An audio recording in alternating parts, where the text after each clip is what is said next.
Not all vintage cars are smelly and noisy.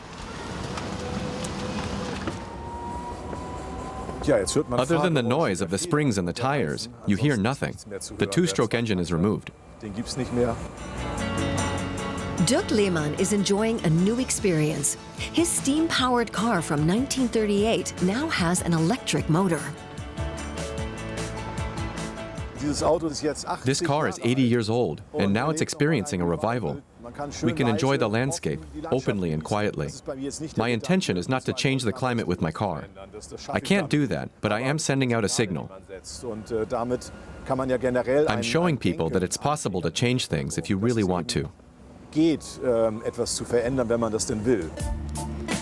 Karl-Heinz Rehkop can't imagine retrofitting vintage cars with electric motors. He drives a Benz Victoria. It's from 1894, making it one of the oldest cars in the world. It would be more than a sin. It would be irresponsible ignorance. It would be showing disrespect for the past, simply replacing it with something new. You would be castrating the vehicle, so to speak. Of course this is a vintage car, and a car is more than just an engine. Unfortunately, in Germany, we define a car by its engine. It's more fun to drive now than it was before. I don't have to worry about shifting. I just accelerate. Dirk Lehmann and his company ECAP have turned the electrification of classic cars into a flourishing business model in Winsen near Hamburg.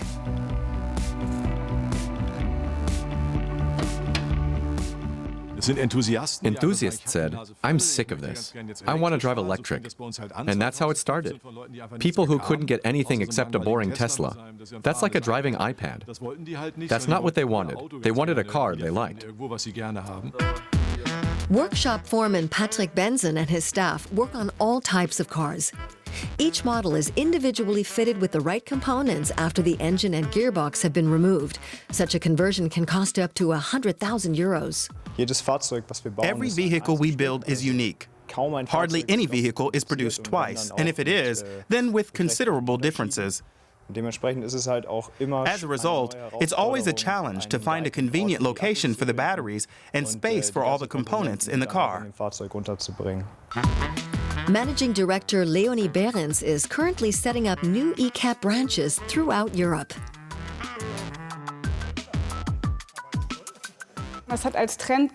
This started out as a trend. In my opinion, in the next few years, we won't be able to avoid this because we'll be banned from driving.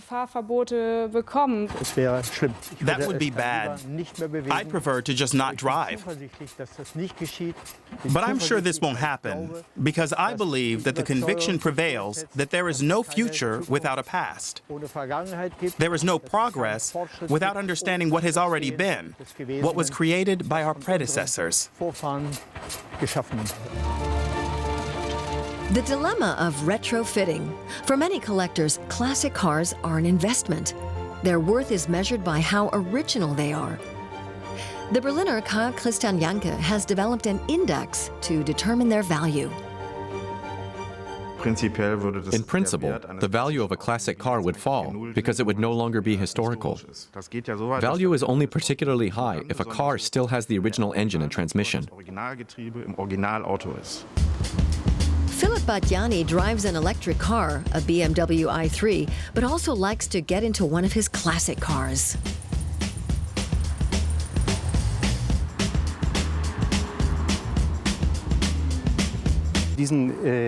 I bought this i3 as a sort of conclusion of the collection of the future. The collection consists of cars that were considered ahead of their time. Now, I've completed the collection with the potential future of BMW. Batjani mainly collects BMW models that have broken new ground by their technical development, such as this BMW 3.3, which came out into the market in 1968.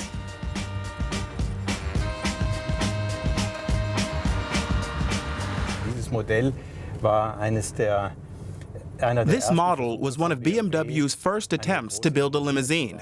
And when you think about all the things that have gone into this car, I would say it's a cultural asset. But exchanging an internal combustion engine for an electric motor doesn't convince everyone. It wouldn't really be a classic anymore. It'd be a hybrid. It would be a sacrilege. It's a BMW. The engine, as the name BMW already says, Bavarian Motor Works, has always been the focus. You would gut the car if you did that. You would take out its heart and probably its soul, too. A mindset that is not changed by the threat of driving bans.